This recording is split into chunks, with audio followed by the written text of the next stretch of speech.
ओम नमः शिवाय मित्रों। बड़ों को प्रणाम और छोटों को प्यार। एक समय स्वर्गलोक में सबसे बड़ा कौन के प्रश्न पर 9 ग्रहों में वाद विवाद हो गया। विवाद इतना बड़ा कि परस्पर युद्ध की स्थिति बन गई। निर्णय के लिए सभी देवता देवराज इंद्र के पास पहुंचे और बोले, हे देवराज, आपको निर्णय करना होगा कि हम में से सबसे बड़ा कौन है।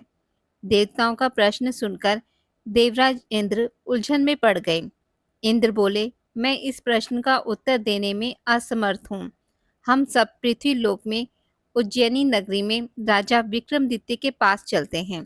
देवराज इंद्र सहित सभी देवता उज्जैनी नगरी पहुँचे। महल में पहुंचकर जब देवताओं ने उनसे अपना प्रश्न पूछा तो राजा विक्रमादित्य भी कुछ देर के लिए परेशान हो उठे, क्योंकि सभी देवता अपनी अपनी शक्तियों के कारण महान थे। किसी को भी छोटा या बड़ा कह देने से उनके क्रोध के प्रकोप से भयंकर हानि पहुंच सकती थी।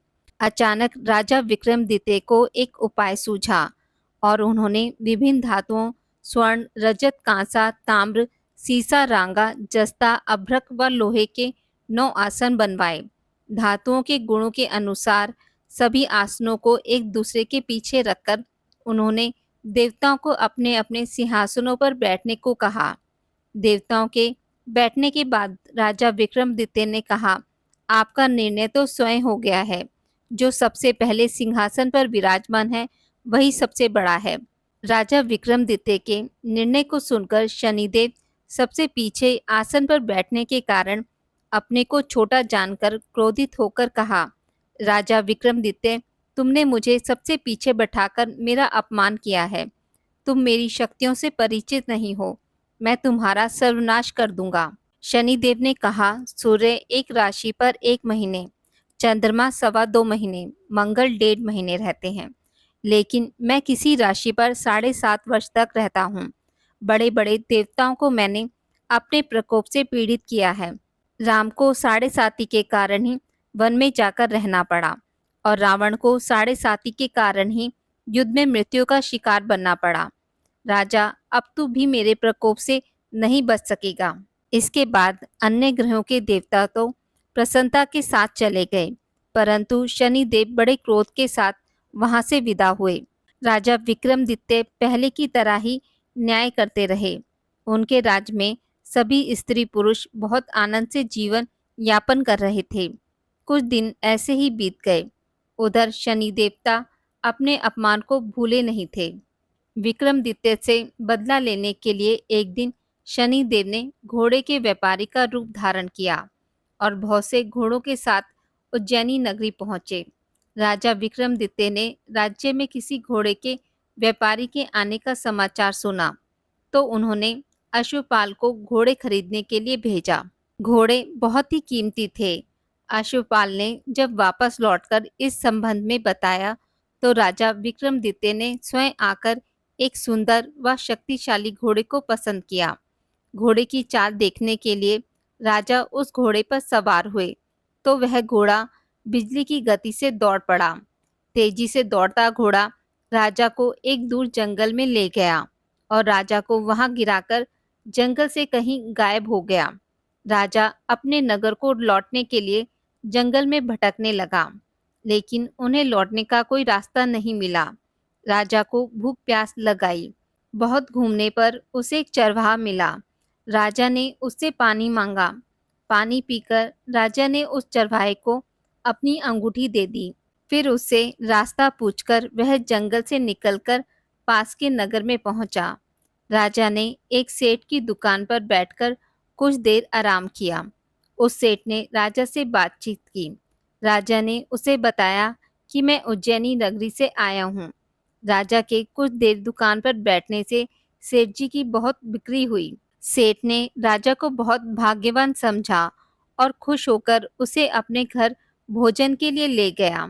सेठ के घर में सोने का एक हार खूंटी पर लटका हुआ था। राजा को उस कमरे में छोड़कर सेठ कुछ देर के लिए बाहर गया। तभी आश्चर्यजनक घटना घटी। राजा के देखते देखते सोने के उस हार को खूंटी निगल गई। सेठ ने कमरे में लौटकर हार को गायब देखा तो चोरी का संदेह राजा पर ही किया, क्योंकि उस कमरे में राजा ही अकेला बैठा था। सेठ ने अपने नौकर से कहा कि इस परदेसी को रस्सियों से बांधकर नगर के राजा के पास ले चलो। राजा ने विक्रमादित्य से हार के बारे में पूछा तो उसने बताया कि उसके देखते ही देखते खूंटी ने हार को निगल लिया था। इस पर राजा ने क्रोधित होकर चोरी करने के अपराध में विक्रमादित्य के हाथ पांव कटवाने का आदेश दिया। राजा के हाथ पांव काटकर उसे नगर की सड़क पर छोड़ दिया गया। कुछ दिन बाद एक तेली उसे उठाकर अपने घर ले गया और उसे अपने कोलू पर बैठा दिया। राजा आवाज देकर बैलों को हाँकता रहता।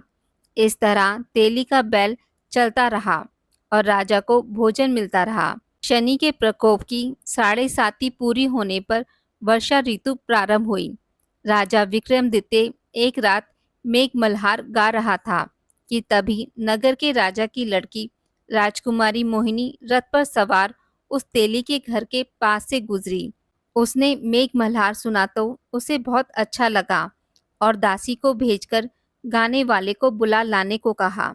दासी ने लौटकर राजकुमारी को अपंग राजा के बारे में सब कुछ बता दिया। राजकुमारी उसके मेघ मल्हार से बहुत मोहित हुई, अतः उसने सब कुछ जानकर भी अपंग राजा से विवाह करने का निश्चय कर लिया। राजकुमारी ने अपने माता पिता से जब यह बात कही तो वे हैरान रह गए।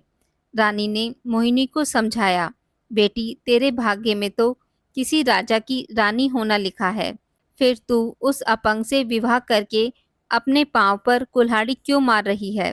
राजकुमारी ने अपनी जिद नहीं छोड़ी। अपनी जिद पूरी करने के लिए उसने भोजन करना छोड़ दिया और प्राण त्याग देने का निश्चय कर लिया। आखिर राजा रानी को विवश होकर अपंग विक्रमादित्य से राजकुमारी का विवाह करना पड़ा।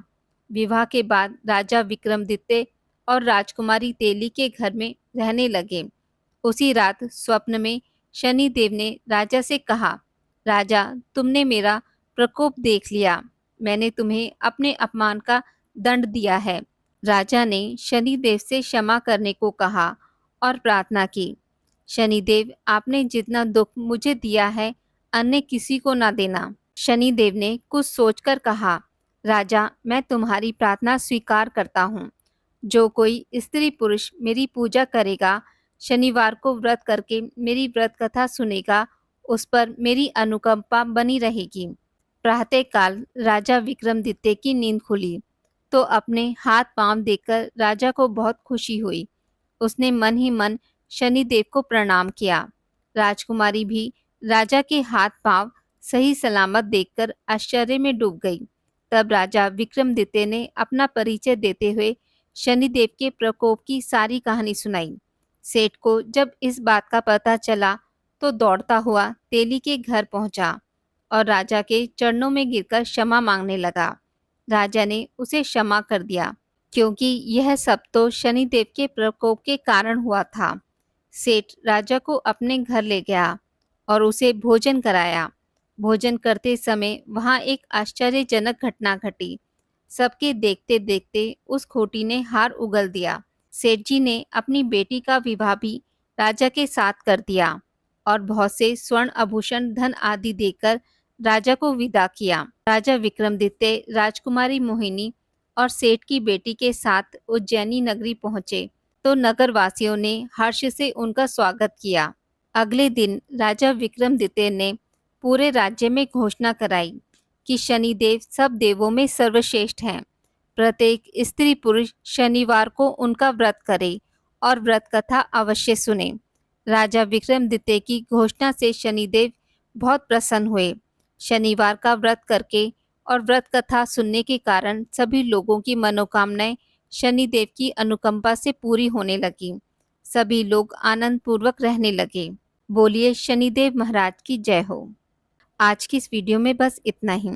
मित्रों, अगर आपको मेरी वीडियोस पसंद आती हैं तो इसे लाइक और शेयर ज़रूर करें और पूजा पाठ से जुड़ी जानकारी के लिए मेरे चैनल को सब्सक्राइब करना ना भूलें।